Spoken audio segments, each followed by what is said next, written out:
Hello everyone, Cobalt here. Today we're going to figure out if I can beat a run of Hades where chat decides basically everything for me. What weapon I take, what boons I pick, what doors I choose, and all other decisions and choices that can be made during a run of Hades. I decided to do this on a save file that I was already using for streaming to give us a wider variety of weapons and keepsakes to work with during the run than from a clean save file. I don't have all the weapons unlocked in this file, but I have a bit of spare Titan's blood if it comes to that. The first thing we should do is go over the rules so that everyone is on the same page here. The rules are simple, and we're only slightly fluid during the run. Rule number 1. Whenever there is a choice to be made, with some exceptions, we will poll chat and chat will decide what I will do. For the first few choices, I was also voting in the polls with the idea that I would subtract my vote in the case of a tie. But as we made our way through the run, I realized that it would make much more sense if I just acted as the tiebreaker in the case that chat didn't come to a decision. I will try to make sure that I make note of the point where this changes in the video. For anyone who remembers hearing me talking about how I was working on a challenge video for the last half a year, this is not that.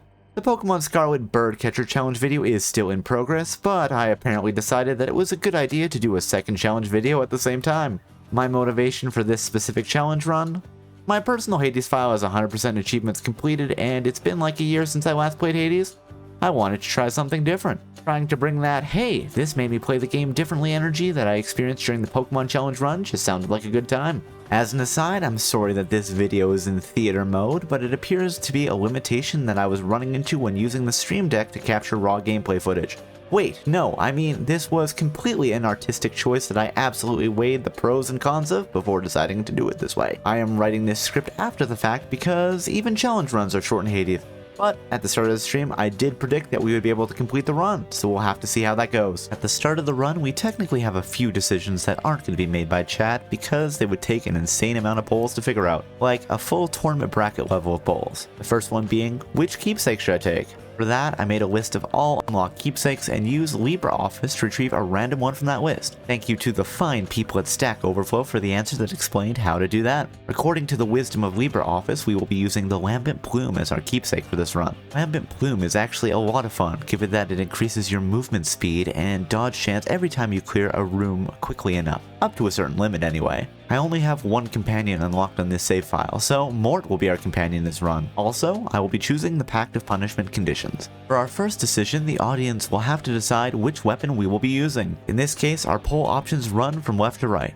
Alright, our poll is done and the winning option is 4, which, given that it's one position from the rightmost position, our weapon of choice will be the Twin Fists of Malphon. We're off to a great start. The Twin Fists reward an aggressive, fast-paced playthrough, so we already have great synergy with our keepsake, the Lambent Plume. Hey! Wait a second, there are 6 weapons. That means option 4 would be Kornok, the heart-seeking bow, not Malphon. Oh, Twitch polls have a maximum of 5 options when voting. Well, that's good to know after the fact. Guess it's not a proper stream if it isn't a little bit scuff, eh? I suppose I should make a note to my future self that if I'm gonna do this again, Kornok won't be one of the poll options, so we have a chance to end up with Exagrip. The adamant rail is our weapon for the run. For anyone who isn't up on what all the weapons are, Exagrip is the very period-appropriate weapon of gun. A quick description of Kornok is that it is a bow and arrow. The standard attack is a single arrow that you draw back and shoot, which deals bonus damage if you time it correctly as a power shot. A mechanic I'm not personally a huge fan of, as well as a special that shoots multiple arrows out in an arc. We have our weapons, so the next choice is which aspect of the weapon we will be using. Vote options go from top to bottom. Every weapon has 4 aspects that you can unlock that modify how exactly the mechanics of the weapon work. 3 regular and 1 hidden aspect that requires something special. Unfortunately, I don't have the hidden aspect unlocked for Kornok on this save file. Alright, chat has voted and chosen that I will be using the aspect of Hera. You know, when I think of Hera, I don't really feel the connection to the bow and arrow. Normally I would associate either Artemis or Apollo with that type of weapon. Granted, we already get boons from Artemis, but other boon granting deities get named aspects. We could have done the aspect of Apollo, given that if I recall correctly, he doesn't really show up at all in Hades. Though, from the demo trailer for Hades 2, it looks like he will be granting boons there, which I am very excited for. I guess what I'm saying here is, does somebody with a stronger mythological background know a mythological basis for Hera being linked to the bow here? This aspect lets us load our cast into an attack, so the enemy is hit with both the cast and the attack. Despite playing over 250 hours of Hades, I don't think I've ever used this aspect before, mainly because I prefer to have the cast as an additional attack to work with. That being said, I think it could end up being useful for something like Dionysus's Festive Fog or Aphrodite's Crush Shot. If anyone really likes the aspect of Hera, can you please let me know why in the comments down below? As the final piece of setup for this run, I picked the conditions we will be under for the Pact of Punishment. In this file, the bow currently has a maximum heat level of 8. I'm not planning on overheating here. For this run, I selected Extreme Measures 2 to increase the danger of the first 2 floor boss fights, Benefits Package 1 to give enemies additional perks, Middle Management to add an additional unique perk to every mini-boss fight, and Damage Control to give every enemy a free hit before they start taking damage. With that all out of the way, let's get started. Given that our keepsake is the Lambent Plume, we don't have a finger on the scales for which deities we'll be working with this run. The fates have decreed that our first boon will be Aphrodite. The options we get here are Heartbreak Strike. Our attack deals more damage and inflicts enemies with weak, which reduces how much damage they do. Heartbreak Flourish. Our special deals more damage and inflicts enemies with weak. And Passion Dash. Our dash does some damage and inflicts weak where we land. If I was picking boons here, I would have taken Passion Dash. Weakening enemies is fun, but I prefer to boost my attacks with something else if I have the chance, so Passion Dash is a reasonable compromise in my opinion. Fortunately, Chad agreed with me here and we picked up Passion Dash as our selected boon. The first chamber is the first chamber, so nothing too crazy to talk about here. We only have one door towards the key room, so no need to do another bowl here. I actually took a surprising amount of damage from the numbskulls in the second room, especially for how early in the run we are. Though, I think this was mainly because when I was streaming the game I'd forgotten what Benefits Package actually did, and then was surprised that the enemies with the speed boost perk were like, gotta go fast! I'm sure I won't have any problems with that going forward. We had 4 possible doors here. The Centaur Heart. Descend to Erebus to do a challenge for a Centaur Heart which will give us more maximum HP. The Chaos Boon. A unique gimmick where we get a boon that is cursed with a negative side effect for a certain number of rooms until we purify it. Demeter Boon. We get to go visit Grandma. Her boons focus on freezing the enemy, and she has what is probably my favorite cast in the game. No idea how that would work with Hera's bow though. Coins. It's money. That's not very confusing. Chat decided we would descend to visit the progenitor of everything, Chaos. Yay, damage to go through the door. Honestly, Chaos boons can be worth it though. As always, Chaos offers us 3 boons mixed with 3 curses. Excruciating Favor, 41% more damage for the next 4 encounters, and all boons have a 15% higher chance of being rare or better after that point. Slothful Shot. We have our movement speed cut by 56% for the next 3 encounters, and then our cast does 32% more damage going forward. This could be interesting with Hera's bow. Enshrouding Lance. We can't see what chamber rewards are for the next 4 chambers, and then our dash strike does an additional 41% damage. Looking at the list, Enshrouding Lance is actually a hilariously bad choice both for myself and Chad on this run. For myself, I'm using the bow, so how often am I actually going to use the dash strike? For chat, it will become significantly less fun if they can't make an informed choice as to how I should suffer for the next few rooms. Chat decides we should take Excruciating Favor. We immediately get to run a second pull on the door. Centaur Heart to increase Zagreus' maximum HP by 25, or the Daedalus Hammer. Basically a boon for our bow that changes how it works for the rest of the run. The best thing about this Chaos Chamber is that there is a fishing spot, so we chill.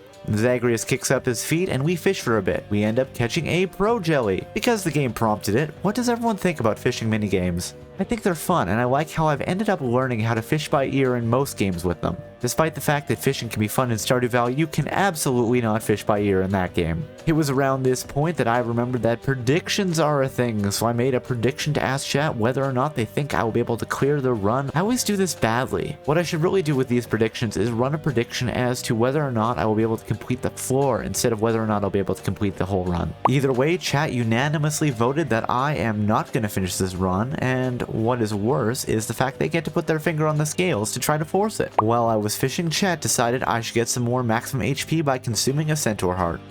Having said that out loud and thinking about it a bit, eating Centaur feels like it would be a bad thing, you know? After all, Centaurs are half human and half horse. So at the very least you're doing cannibalism, which, mythologically speaking, we know is a no-no, considering that Tantalus was condemned to Tartarus for butchering his son and trying to feed that to the gods. And well, yes, I'm pretty sure part of the punishment was for trying to trick the gods. At least part of it was probably also for the cannibalism. The other half of the centaur is a horse. And depending on where you are in the world, eating horse is generally frowned upon. Granted, any local taboos about eating horse meat are sort of gilding the lily when we compare it to the cannibalism, but still, don't make things worse for yourself. Basically, what I'm trying to say here is that if you need to eat a half-human mythological creature, eat a mermaid, as people generally won't get additionally pissy about eating fish. beyond the pseudo-cannibalism anyway. Though, I'm pretty sure that in this case the centaur's heart is more of a metaphor for a manifestation of power in the underworld, rather than anything more concrete and physical. Though, maybe Zagreus doesn't need to worry about the in-real-life implications of eating the heart, and can just go, oh, a power boost. Our next door is a choice between a power bomb, increase the power of 1 of 3 randomly chosen boons, or just some more gold. Chat decides that I should be greedy and go for that sweet, sweet gold. At this point, let's speed things up a little bit. We fight some numbskulls and some speed-boosted ringers, disembodied hands, that appear to really want to grope Zagreus. With enough arrows, we take him down. We pick up our gold and take our only option for the door, which is Dionysus. For Dionysus, we get the options of Drunken Strike, our attack inflicts hangover, which is a damage over time effect. Trippy Flare, our cast becomes Festive Fog, which stuns enemies inside the fogged area. Strong Drink, we heal all health when drinking from fountains and gain a boost to all damage we deal for each one we drink from. If I was the one picking things here, I would choose Strong Drink. We're early enough in the game that we're guaranteed a minimum of 4 fountains, which would result in us having a plus 12% overall damage boost by the final fight of the run. Also, no matter how much damage we take during a boss fight, we'll be healed up to full as long as we don't lose a life in the process. Chat decides we should take Drunken Strike, which would have been my second option, so I can't complain too much. Our next chamber is an elite enemy chamber with a Poseidon boon.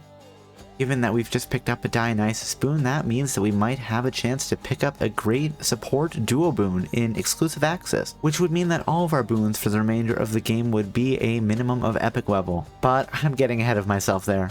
First, we need to fight the Doomstone. Our matchup for the Doomstone isn't the best at the moment, mainly because they keep spawning minions and turning the room into a laser web, limiting our ability to move. I think if we had the right boon on special, we could have just spammed that to cut down their options for redirecting the laser with their minions. Still, enough arrows stacking drunkenness eventually did melt the Doomstone away. That's right, we got a rock drunk. As is tradition, Poseidon offered us 3 boon options. Tempest Flourish. Our special becomes stronger and knocks foes back. Poseidon's Aid. We can call Poseidon to help us for a short amount of time, and we become invincible and surf into enemies to deal damage. Ocean's Bounty. We get more coins, gems, and darkness when we pick them up for the remainder of the run. Chat decides that Literal Blessing of the God is the best option here, so we take Poseidon's Aid. This boon gives us a limit break meter that charges up in each chamber, and we can use to trigger the God support ability for either a small attack, using up the filled sections, or a larger attack if you use the entire bar. The options for the next door are Nectar and Darkness. Neither option really affects the remainder of the run, beyond any additional bonuses from the talents I have equipped, which I don't remember off the top of my head at the moment. Chat decides that Zagreus really needs that extra darkness. The next chamber is our first time survival chamber. Basically, Hades looks in on our escape attempt,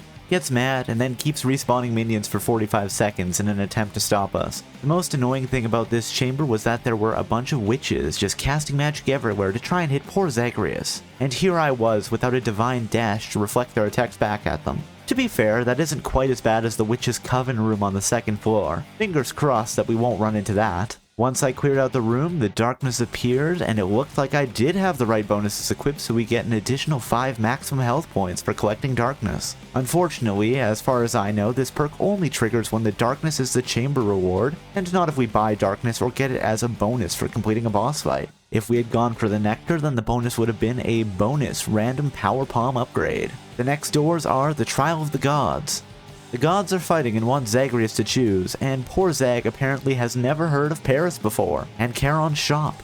The boatman has many goods if you have the coin. Chat ties the vote, so I decide we're going to do Trial of the Fates between Aphrodite and Poseidon, instead of trying to figure out how we're going to do shops with this challenge. I have an idea already, and I think I'm going to avoid that for now. So let's put that off for future Cobalt to deal with. Because it's Trial of the Gods, chat immediately has 2 choices to make. 1, which god do we side with? And 2, which boon do we take from them? Chat decides we should side with Poseidon in an attempt to avoid being struck by an earthquake or tsunami. Unfortunately, unless Zag can make it up to Aphrodite, he's probably doomed to die alone and unloved. That is so relatable. Well, we can't focus on that at the moment as we have a much more important question to answer. Which boon should we take? Chat decides that Zag should be a treasure hunter on the high seas and look for some sunken treasure. I would have probably preferred Tempest Flourish to get increased attack and knockback on special, but nothing I can do about it. We get a bounty of health, coins, gems, and darkness, and now we have to survive the wrath of the goddess to keep it. The additional threat that Aphrodite's anger adds is a heart-seeking arrow that follows Zagreus around the map. If it connects, Zag will be stunned, giving enemies some time to just unload attacks on him. The fight was another case of, oh hey, a bunch of witches casting spells. I'm gonna end up taking a few of those on the chin. Of course, given the punishments I took for this run, all the witches have armor. And the fact that Aphrodite is mad at Zagreus means that I can't hole up in the corner and keep spamming my special attack to shoot down all the spells.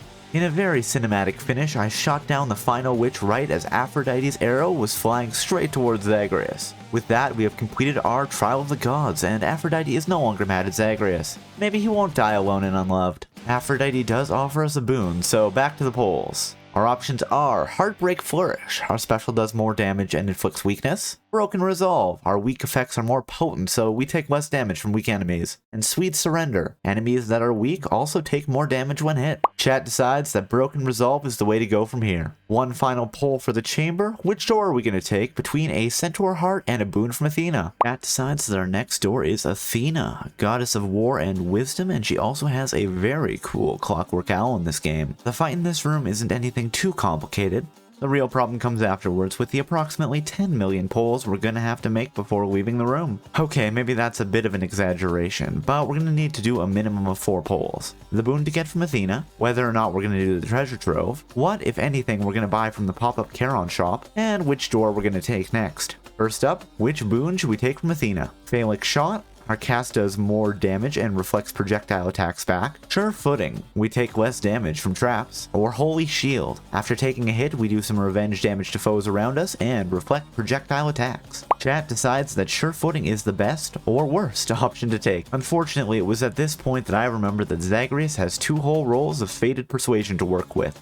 Oops. So pretty much every boon pull should have had an additional option of reroll the options. Like I said, sometimes streams are just scuffed, you know? Chat decides that Sure Footing is the best option here. I don't exactly hate it either. Traps are always annoying. Also, as far as I'm aware, lava counts as a trap. That should be very useful on the next floor. Our next poll is to decide whether or not we should do the Trove Trial. Chat decides that what Zagreus really needs is more darkness. So I'm forced to act as a greedy, ungrateful son and rob my poor, hardworking father. We fight through the security forces that Hades summons to stop us. Despite the fact that our keepsake for this run is the Lambent Plume, we still only managed to snag a little bit over half of the total darkness. But while I was robbing my father, chat decided that I shouldn't purchase anything from the temporary shop. One more poll and it looks like chat's lust for more darkness has been satiated for the moment. Unfortunately, I appear to have lost the screenshot for this poll, so just trust me, I would never steer you wrong. Okay, chat tied it up and I cast a tie-breaking vote, but still. Instead, we're gonna go visit the unique character for this floor, Sisyphus.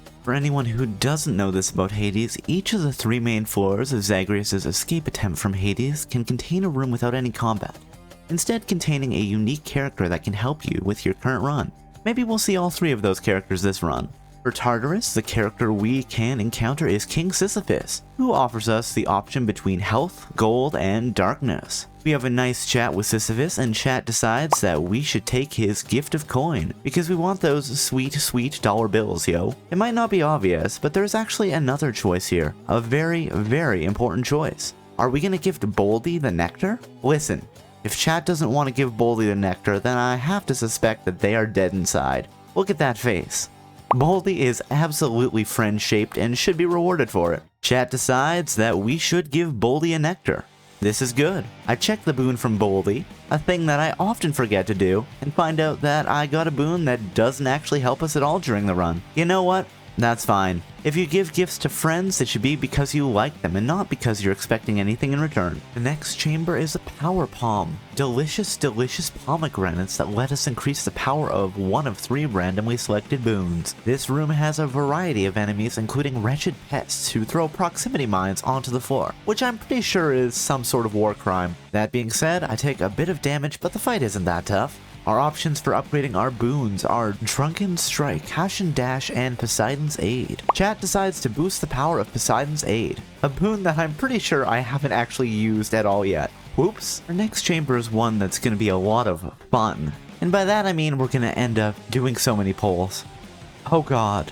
So many poles. We finally hit a proper Charon shop. The boatkeeper of the river Styx runs a side hustle of selling us boons and other upgrades for our escape attempts. Thinking about this, is there actually any mythological basis for Charon being the shopkeeper here? Off the top of my head, I suppose you could make a connection to Charon taking payment for riding the boat to the underworld. You might also be able to make a connection to Hermes, with both Charon and Hermes acting as psychopomps, and Hermes being a god of commerce, but that feels a bit more questionable to me. Does anyone know of a more solid connection here that I'm not aware of? If so, please comment down below. Charon has the following items on offer at the moment: a Daedalus hammer, an Athena boon, and some darkness, for a total of 375 coins. I currently have 612 coins, so we could buy everything if chat wants. Chat decides that we should purchase a Daedalus hammer first, which means that we immediately have another poll. To be fair, the only options where that wouldn't have been the case would have been if the chat decided not to buy anything. Our options here are Sniper Shot. Our attacks deal more damage at a distance. Point Blank Shot. Our attacks deal more damage close up, and Explosive Shot. Our attacks deal explosive damage but charged up slower. Chat decides that because I have a bow and arrow, I really should be shooting from range. We'll have to see how good about that I am. It's at this point where I make a kitty brain move and forget to poll chat again. Instead, just immediately wandering off to fight this floor's boss instead of possibly buying more things. The three Fury Sisters are the bosses of the first floor. Once they've been unlocked by doing enough runs, the game switches up whether you will fight Megara, Alecto, or Tisiphone for this fight. In the Pact of Punishment for this run, we chose Extreme Measures Level 2, which means that the primary Fury will have support from her sisters in this fight. It looks like this go round, Alecto will be our primary foe, with Tisiphone acting as backup. Alecto has a variety of different moves, like dashing into Zagreus for damage, casting spells out in every direction, and the like. Tisiphone also likes covering chunks of the room with her area of effect spells as well, so we'll need to keep an eye on that. There's also a handful of spike traps on the floor that can catch you if you aren't careful. And the Furies like to summon some minions to act as backup as well. That being said, we have Drunkenness on our attack that'll slowly chip away at her life over time, so we just need to keep moving to avoid her attacks and keep the pressure on. Alecto also has a special gimmick that she occasionally throws out what are basically saw blades that bounce around the room and will slice you up if they hit you.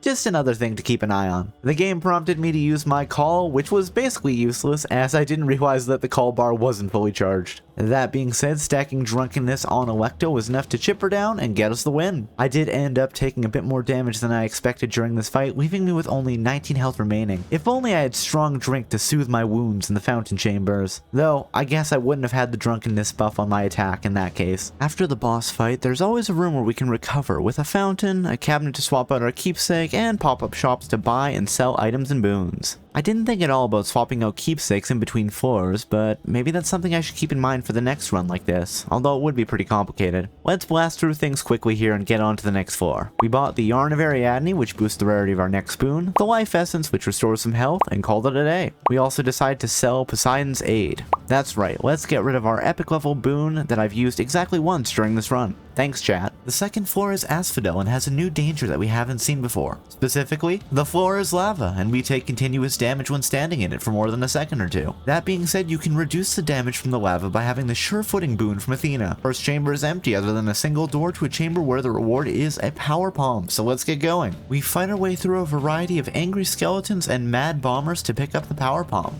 which we use to increase the power of our Drunken Strike. That'll be helpful going forward. Thanks, chat. Chat then decides that we should go for the Hermes boon over more gold. Once again, that works just fine for me. We see a new enemy type in this room, Gorgons. They can be annoying because they can float over lava, so if we don't have the bow, it can be troublesome to try to hit them without taking damage in return. Their attack petrifies Zagreus in place, allowing other enemies to get their shots in. Cat decides that I should take the Swift Strike from Hermes to speed up the speed of my attack. I still wish my Daedalus hammer upgrade was Flurry Shot. I'd love to turn my attack into what's basically a machine gun. Cat was unable to decide between the Gems door and the Darkness door, so I get to break the tie, and I decide to pick the Darkness door. We need to feed more darkness to the mirror after all to make Zagreus permanently stronger. There's another new enemy type in this room. Little dragons, snakes, whatever you want to call them, that dig underground to hide, move around, and spit little projectile attacks with a bit of a homing aspect at us. Got through the room without too much issue. Chat decides they would rather go for a Dionysus boon than an Aphrodite boon, and we head onwards. This chamber is a dangerous room, and one that I think actually has a canonical name. The Witch's Coven.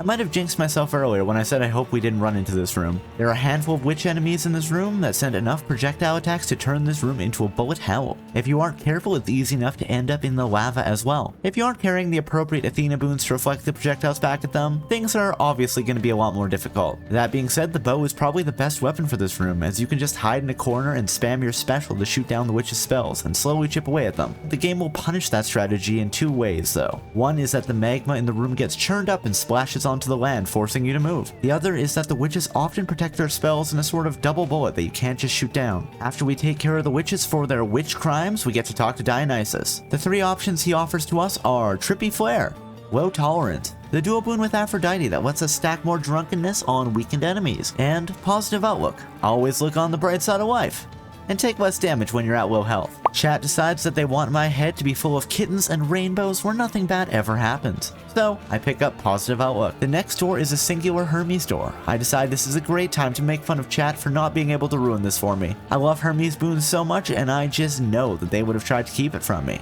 I fight my way through a variety of jumping skeletons and other native Hades wildlife to go and chat with Hermes. As always, Hermes offers us 3 boons. Raider Haste. We get to move faster. I don't think I ever really noticed the speed boost, especially when playing the bow, but I do know that there are some other boons that synchronize well with this, where damage scales based on Zagreus' speed. Hyper Sprint. After we dash, we become sturdy and take 30% less damage, and our speed is doubled for a few seconds. I really like this boon. There's also a Daedalus Hammer for the Twin Fists of Malphon, Colossus Knuckle, that combines incredibly well, where your attack and special also give you sturdy. With how I play, this combination leaves Zagreus pretty much always having sturdy up and active. Bad news, a legendary class boon? Let's go! Honestly, it's not my favorite boon, but I'll take it. Though, looking at it now, it does have me questioning how the interaction would work with Demeter's cast boon. Crystal Beam. Does it constantly trigger with bonus damage? If you know, please let me know in the comments down below. Chat can't decide what they want, so I get to break the tie. I decide to take bad news. Wait, what? Didn't you just say you weren't a huge fan of it, Cobalt? Yeah, I did, but I thought it might synchronize well with Hera's bow. So I guess we'll see how that turns out. Our options for the doors are the unique character for this floor, Eurydice, an Aphrodite boon, or a Centaur heart. Unfortunately, after the poll was created, I realized that the door to the Centaur heart was actually locked, so we couldn't go for it. Well, that's my bad. The Aphrodite boon ended up winning, so we're off to there. The fight in this chamber wasn't anything too difficult. It's the usual of slowly chipping down enemies by filling them with arrows like they're a pincushion and I'm a giant. That being said, the interesting thing in this chamber is the amount of poles that will be required. Along with our regular boon pole, we have 2 pop-up Charon shops to sell boons and buy items. Chat's gonna make me suffer here, I know it. As well as 2 doors to pick between. Let's do it. Aphrodite offers us the following options. Heartbreak Flourish. Different league. Sorry baby, I'm just a little out of your league. The description makes it sound like we do more damage to enemies, but we actually take less damage instead. Unhealthy Fixation, another legendary boon. When we weaken an enemy, we have a chance to charm them so that they'll fight on our behalf. Cat decides that the amount of pulls we're already having to do this run isn't enough, and they decide to make my life even more difficult, forcing me to re-roll the offered boons. Instead of letting me pick a legendary boon I haven't got before on this file, I can't believe it. The new boons on offer are Crush Shot. Aphrodite's cast is a short-range blast that inflicts weak. I'm personally not a huge fan because of how short-range it is, but there is an upgrade that gives it a wider range, and we're using Hera's bow, so maybe it would actually work here. Different league. Again, but we're at a higher rarity this time, and low tolerance. Chat decides that Crush Shot is what I need to take. Hera's bow might actually make up for the aspects that I personally don't like about this boon. Alright, next we hit up the shop and decide to buy nothing because chat tied and I got to break the tie. Now excuse me while I wipe some sweat from my brow with how many pulls we just avoided there. Next up, we gotta sell some shit. Chat decides to get rid of Sure Footing so I take more trap damage. Then they decide to re-roll, which I wasn't sure of how it was gonna work. Turns out it refills all empty slots. Knowing that, chat could be incredibly cruel to me in future runs. Fortunately, we're out of re-roll tokens here, so we're safe for now. Chat then decides to sell Bad News and get an achievement out of the deal for selling a legendary level boon. Thanks, chat. We also sell Passion Dash before they tie it up and we can flee the shop. Chat then gets to pick a door and decides that the next chamber should be a shop over a power pump. Guys, why would you do this to me? We just did so many pulls for buying and selling and you want to do it all over again? And I think this kind of challenge was a good idea. This is the final chamber before this floor's boss fight, so we get a chance to stock up before we go fight the Hydra. Chat decides that I need to hork down a whole Centaur heart. You know, for the dubious health benefits.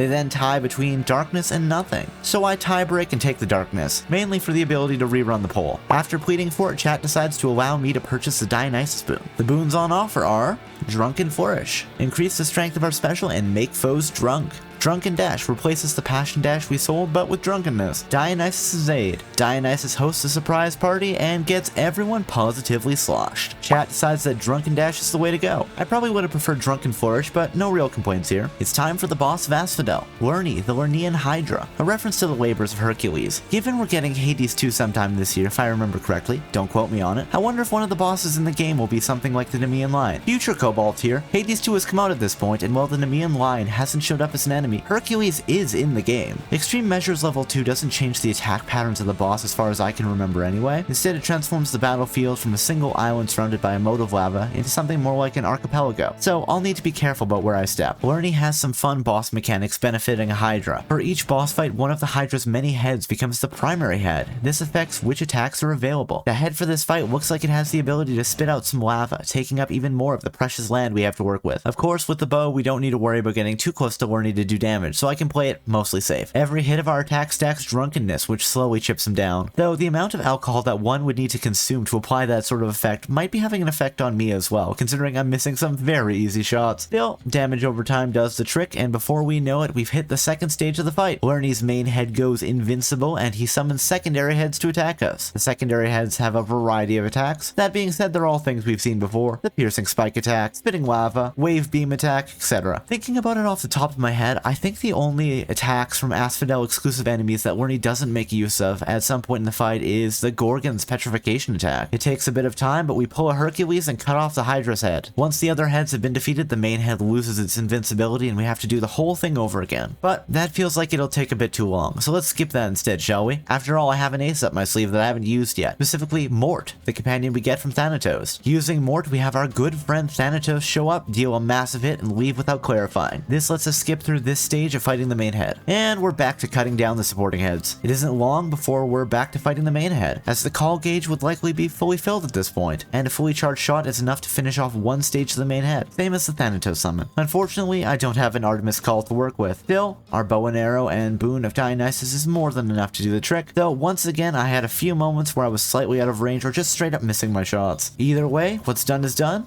We pick up our many shiny rocks and head off to the next room. As always, there's a small restroom after each boss fight so we can recover a bit. The fountain is always great, but the pop-up shops always make the hair on the back of my neck stand up when doing this sort of challenge. But I need to be brave. That ties the vote and I decide to buy nothing, because then we don't have to keep throwing up polls again and again. That is actually very kind to me today and doesn't force me to sell anything. We've made it to the third floor, Elysium, the home of the honored dead. Chat decides that we should pick up a centaur heart over more coin, and we're on our way. Thinking about it, buying anything at the shop is a bit troublesome given the amount of polls we need to do for it. I suppose I could switch things up on a future run so we only get one poll for buying or selling, and that's that. It does get rid of the comedy potential of having me slowly sell off everything, reroll, and keep going though. But sometimes sacrifices have to be made. Elysium has a new enemy type, the Exalted. These enemies are basically fallen soldiers. They have a variety of subtypes including sword, spear, bow, and shield. The thing that makes them extra annoying is the fact that they technically have two stages. There is the true Exalted that can attack you, and the Wisp form. Once you deal enough damage to their true form, they revert to their Wisp form and float around the room. The Wisp form can't attack Zagreus. Well, that seems harmless, right? Wrong! The problem is that if you leave the Wisps alone for long enough, they revert to their true form, back at full health. So that can be really annoying if you kill the first stage and then get distracted before you can deal the finishing blow. Chat decides that I should do the treasure trove, because of course they would. They're trying to force their prediction of my failure to be true by chipping me down battle by battle. I see how it is. Well, it won't work. It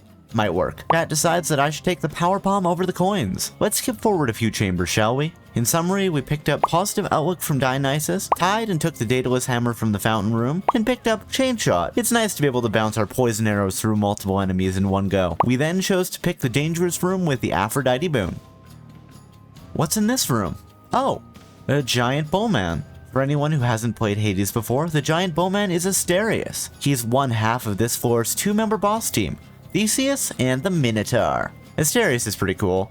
Theseus is a massive dick, but that has mythological basis to it. Abandoning Ariadne on a deserted island is what's commonly referred to as a dick move, Theseus. I don't buy the historical revisionism that the gods told him to do it because Dionysus wanted to marry Ariadne. I wonder if it says something about the dynamic between the two bosses that we can see Asterius popping up as a dangerous enemy fight, but we never see Theseus coming down to fight us on his own. Makes you think? Makes you think. Asterius' attack patterns make heavy use of his axe, swinging it back and forth when he gets close enough or jumping and slamming into the ground to send some shockwaves. He also has his signature attack Bull Rush, where he chases Zagreus around the room and tries to slam into Zagreus to deal damage. Fortunately, we have the bow and Drunken Dash, which are pretty good against Asterius. The general strategy in this fight isn't too complicated. We keep our distance, tag him with a few arrows when we get the chance, and let the drunkenness slowly chip him down. Also, because of how small this chamber is, it's the perfect time to use Mort to call on our good buddy Thanatos for support. Honestly, it didn't look like it did too much damage to Asterius. That's sort of interesting when compared to how it takes down around a third of Lernie's health in one hit. We take a few hits from him, but overall we leave the fight in pretty good shape. The funny thing about the Asterius fight is that it ends on the bell like some sort of wrestling match. It doesn't actually happen, but if you want, feel free to imagine the referee sending both Asterius and Zagreus back to their own corners. The fight leaves Asterius with like a fifth of his health left, but he'll regenerate by the time we make it to the actual boss fight for this floor. That being said, something I'll need to keep an eye on is that despite having sunk over 200 hours into Hades, I'm never sure if Asterius starts the actual boss fight with some damage if we encounter this chamber or not. Aphrodite honors our victory by offering Heartbreak Flourish, Sweet Surrender, and Life Affirmation. Every time we get a chamber that increases our maximum health, we get more health out of the deal. This could be a lot of fun if we get it early in our run. That being said, I'm not sure how much more health we'll pick up going forward. Chat decides that Heartbreak Flourish is the way to go. I'm glad that our special will now inflict a status effect and do more damage. Skipping forward again, we ran through a gold chamber tied between a shop and a centaur heart, and I picked the heart to avoid the insanity of purchasing things in a shop.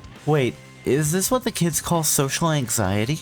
Given that this is Greek mythology, I in fact meet my fate desperately trying to avoid it. And by that I mean there's a pop-up shop in the Centaur Heart Chamber. But chat spares me my greatest fear of interacting with people, so thank you, chat. More interestingly, however, is the fact that this is the chamber where I lost my first life this run. Not to a mini-boss, or a stage-end boss, or whatever. Just a regular chamber. Now you might ask, Cobalt, how did you lose a life to this random, unremarkable chamber? Well...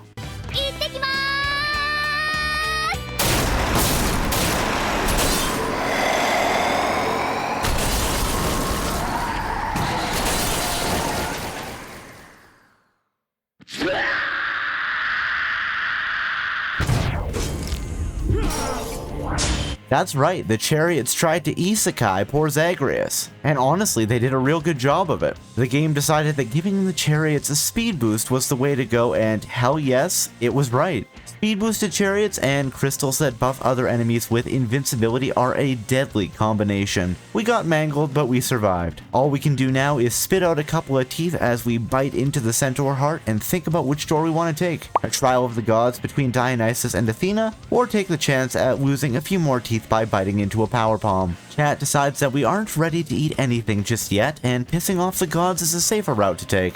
Chat decides that Dionysus is our god of choice to side with here, which matches my preferences. Poison's only fun when I'm the one doing the poisoning after all. Dionysus offers us the following: Strong Drink, Premium Vintage. Whenever we pick up a nectar during the run, we also pick up a weak power palm that randomly boosts one of our boons. And Peer Pressure. Foes that are drunk are really pushy about you not drinking, and well, drunkenness spreads between the enemies. Chat can't decide between Strong Drink and Peer Pressure, so I get to break the tie. Given how beaten up Zagreus is, I think our best option here is to sample the historical medical tradition of drinking until I don't feel pain anymore with the Strong Drink boon. It's good that I got the boon I wanted here, but it came alarmingly close to not happening, given that I literally got on my hands and knees to beg chat to help me during the vote. Athena obviously gets mad at us for siding against her here, and I have to admit that when I run into this choice, it's usually the one I make. Athena giving temporary invincibility to enemies normally feels like less of a pain than the other gods and goddesses throwing attacks everywhere, but there is a caveat that comes to making this decision in Elysium, and that is the exalted enemy types. Specifically, the fact that it gets really annoying when you cut them down to their wisp form and then Athena looks you dead in the eyes and mouths "fuck you" before making them invincible so they can regenerate back to full health and keep coming for you. None of Athena's offered boons will really help us heal or replace our lost Death Defiance, but we need to take one of them. Athena's Aid. Athena's Call that makes us temporarily invincible. Bronze Skin, all damage from enemy attacks is reduced, or Sure Footing. Given that we've already sold it once, it would be pretty funny if chat made me buy Sure Footing again. Chat decides this is hilarious and forces me to buy Sure Footing again. I was about to leave the room when I realized that there's a treasure trove full of health. Given that I have approximately 20 health at this point, the treasure trove would really help. Chat decides to throw me a bone here and lets me open the trove. This might be a mistake though, given how low my health is. I've committed to it either way. Well, that was a mistake. I lost another Death Defiance, but I did get 55 health back, so basically a fair trade, right? I'll buy it at a high price. Chat decides that the upcoming Athena room is a better choice than picking up another Centaur heart. I'll cross my fingers and toes and pray that two things come to pass. The first being that we are offered a boon that comes with a free Death Defiance. The second being that chat will let me take it. Unfortunately, my prayer to the goddess Athena was not answered. I think she still might be a little cranky about the fact that I sided against her in the last trial of the gods. Our options are the following: Athena's Aid, Holy Shield, and Bronze Skin, all of which have been seen and rejected at some point during this run. Well, guess what, fuckos? You have to pick one of them now. I don't know why I'm being so hostile here. It's not like the options are amazing or anything. Chat tied it up, so I get to pick. I've decided we're gonna take Athena's Aid, mainly because that temporary invincibility on the fly should be useful in the remaining boss fights. Chat was unable to decide between a Dionysus boon and a shop, so I get to decide again. I chose Dionysus over the shop, so we don't have to do quite as many rounds of voting. Hell yes, this was the right room. We get both a Dionysus boon and a fountain. I hadn't expected this to be the last room before the boss fight on this floor, but it was. The assumption got me twice. Once while I was playing the game, and then again when I was writing the script. I suppose sometimes the old tricks are the old tricks because they get you again and again. We have a mostly full bar of health and one Death Defiance left to go. Hopefully we can hold on to it. The boons Dionysus offered were Bad Influence. Once we've got enough people drunk, we do bonus damage. Peer Pressure and Numbing Sensation. Drunken foes move slower. Chat decides that we should take Numbing Sensation. I can actually see it being pretty useful in the boss fight, so thanks chat. Alright, we've made it to the boss chamber. It's 2-on-1. I'm ready to do this. It's pretty funny that in Theseus's opening speech, he says that I would poison them to get the upper hand, and sadly, he's right. Though he is talking about poisoning them with my words, and the poisoning I'll actually be doing is with my arrows. So, maybe he actually doesn't have a clue what he's talking about at all. Once the health bars spawn, we can see that Asterius did indeed take some damage from our fight. Granted, it wasn't much, like 10% damage, but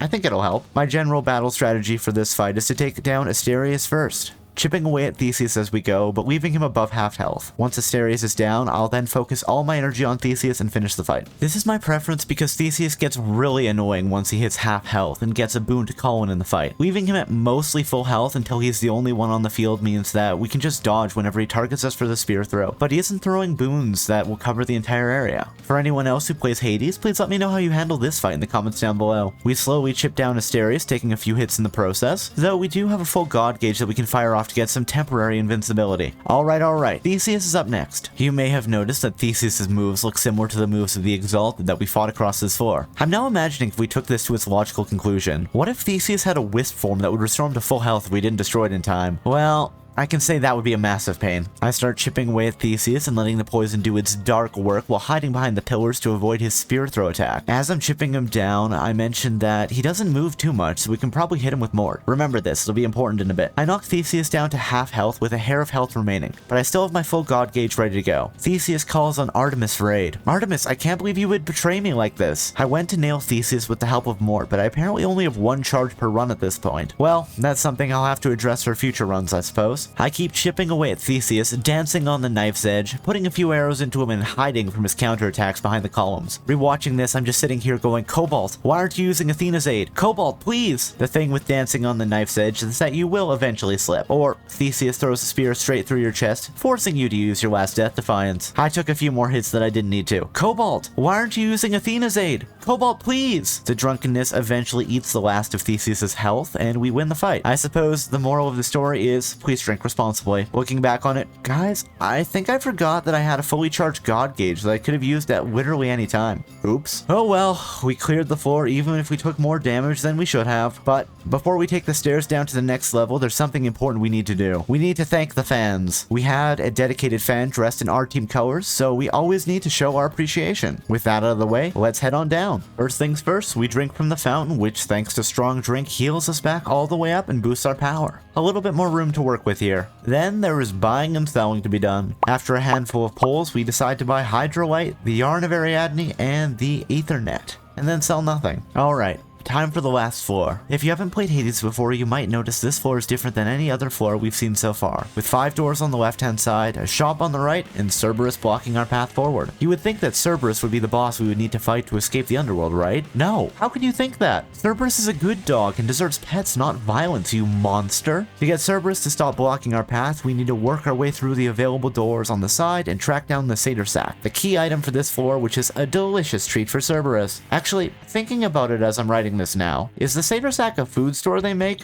or is it made of dead satyrs? Comment down below. What do you think is inside the Satyr Sack? Charon's shop has some good items this run: Hermes, Poseidon, and Aphrodite boons, a Centaur heart, and a power palm. There's also Titan's blood, which I've decided that, given I have enough coins, I will make the executive decision to buy if chat leaves me with enough money. It won't help this run, but it's good in the long term. In terms of doors for this floor, we have Dionysus, a Centaur heart, Athena, coin, and a power palm. Chat ties the vote, so I decide we're gonna take the power palm door first. The chambers are also different on this floor. Specifically, the only choices for doors are the 5 from the starting point here. Each path then continues in a straight line until you reach the end, which has the reward from the starting door and then an exit which takes you back to the main room for this level. The enemies on this floor are just so irritating because the bulk of them, the satyr and the rat variants, can poison you. Listen Hades, poison is only cool when I do it, okay? When my enemies do it, it's unfair, unjust, and just plain mean. Got it? Also, a good portion of the rooms are filled with traps, though you can lure some of the enemies into the traps and watch them get cut in half by a spinning saw blade or whatever. The fact that every enemy can take one free hit makes the small little rat enemies much more annoying to deal with than they should be. Another fun gimmick with this floor is there are gaps that Zagreus can dash across, but the enemies cannot. With ranged attacks, you can just bully them from outside their range. Though, to be fair, the satyrs with blowguns can hit back, so it's important to deal with them first. We did get tagged with a satyr dart, which started inflicting poison damage, but the well that cures poison was on our side of the room, so I could drink from it before finishing everyone off. Basically, took a little bit of damage, but not too bad.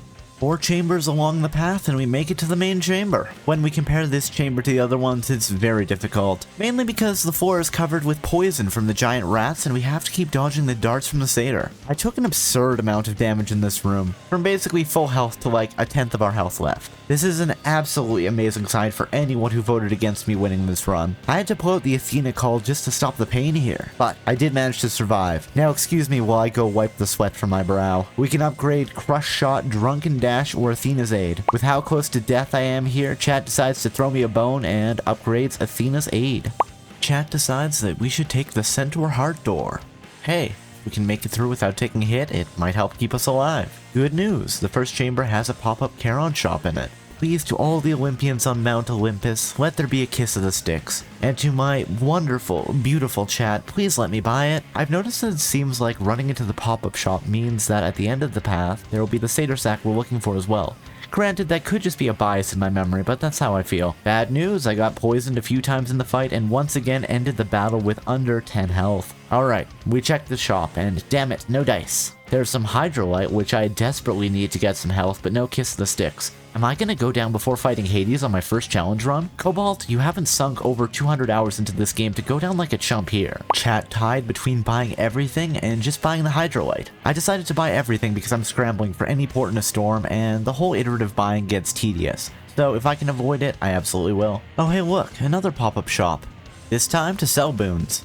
The odds that this is the right path are rising. This chamber wasn't too bad, as all I needed to do was kill the rat on the same side as me. Wait for the poison to evaporate. Apparently, inhaling toxic fumes doesn't do damage to Zagreus. And then just fire arrows over the gap when the giant rat is unable to respond. Chat tied things up again between selling Crush Shot and selling nothing, so once again I got to make the executive decision to sell nothing. A few more chambers and we make it to our destination. I called it correctly. This was the path that was hiding the Satyr Sack. We grab the Centaur Heart, the Satyr Sack, and drink deep from the fountain, restoring our health before heading back to the main area. I say that like I had an option and the game wouldn't force me to do all those things before allowing me to continue. We may have found the Satyr Sack, but there are still doors we can go through here.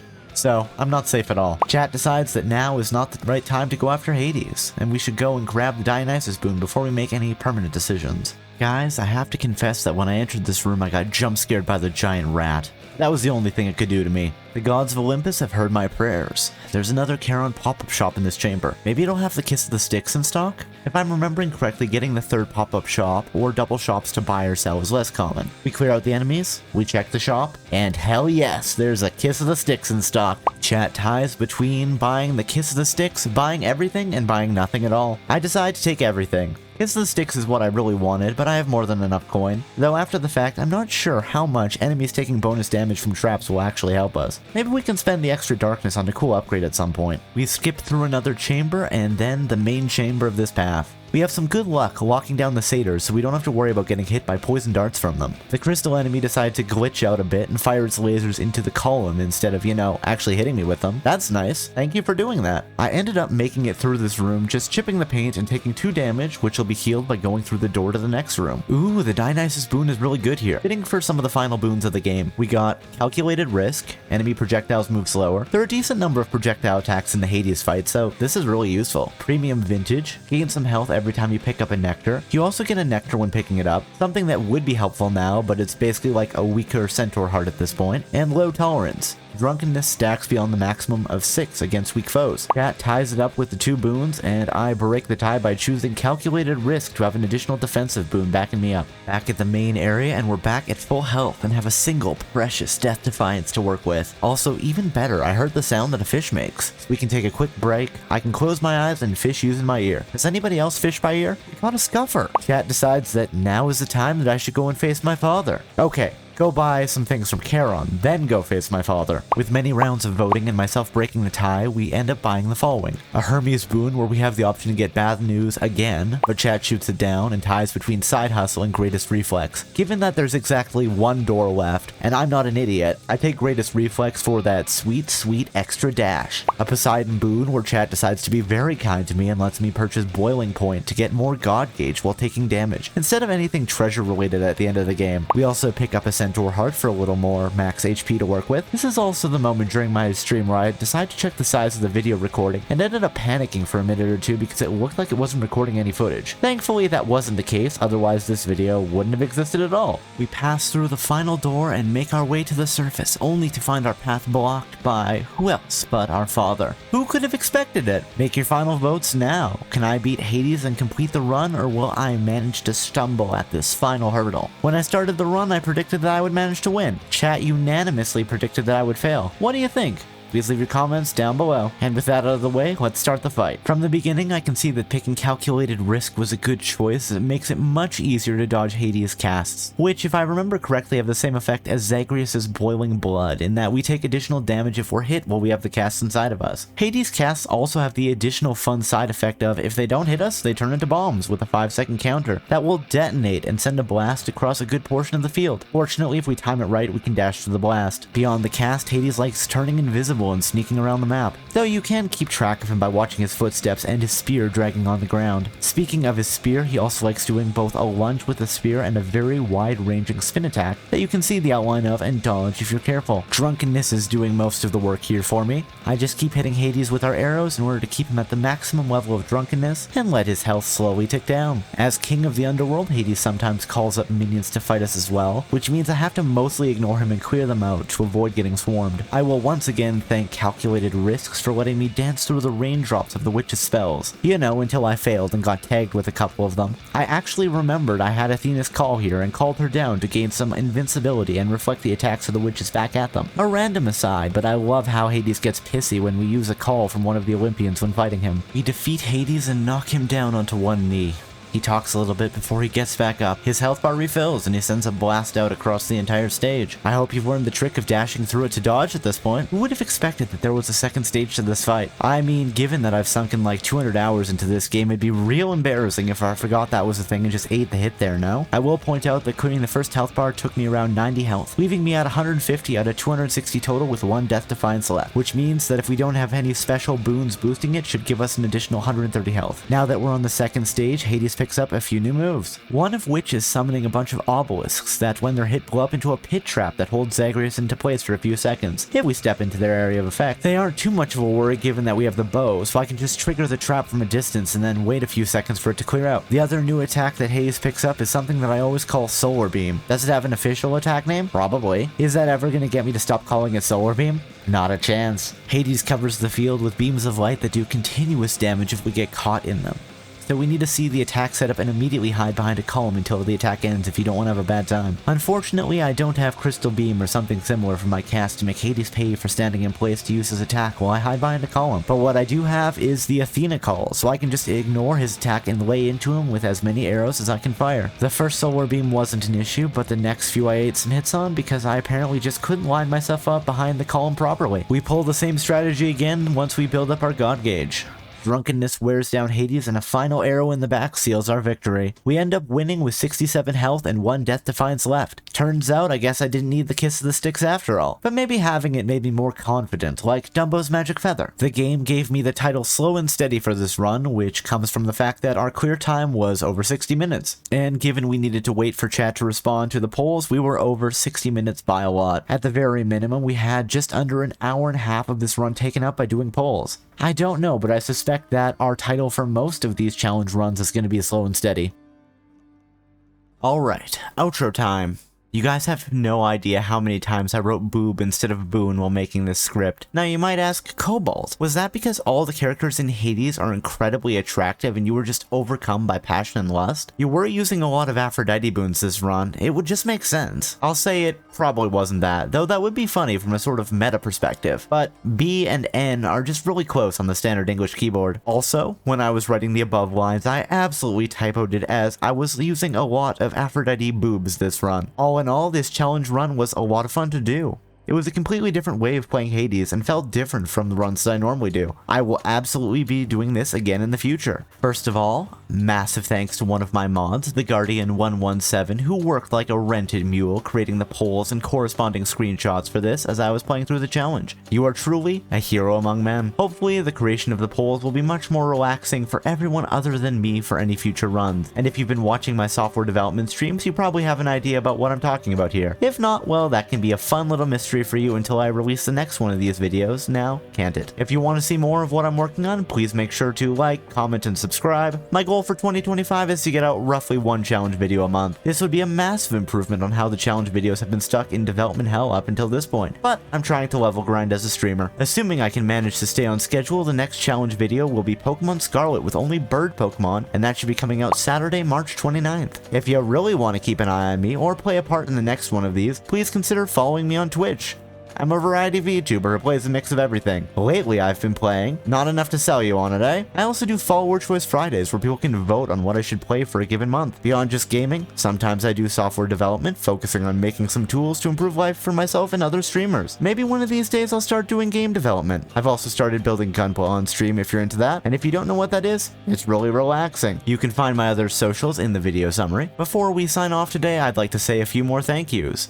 First, to you for watching the video and making it this far. I really appreciate it. Second, to everybody who stopped by my stream when I was playing through this challenge and lurked, followed, rated, hung out, and chatted. Third, I thank you to my mods for helping keep the peace during my streams and generally just being really cool people. Some of them even stream, so if you're interested in that sort of thing, please check them out and give them a follow. You apparently need to be a YouTube partner to make cards for links off-site, so I've included links to their channel in the summary of this video. Finally, a special shout out to Madrybread for inspiring me to try my hand at making challenge videos, especially for putting together a playlist showing how he puts together the Pokemon challenge videos he makes. Granted, this shout out probably would have made more sense for my Pokemon challenge video, but I still want to make it. If you're looking for something fun to watch, check him out. Just to recommend something that isn't his Pokemon challenges, I'd recommend checking out either one of his Crusader Kings 3 playthroughs or his Wrestling Empire playthrough, which is probably one of, if not the funniest playthroughs I've ever seen, and this is coming from somebody who has no knowledge of wrestling. And I think that's about it. Thank you for coming, and I hope to see you again.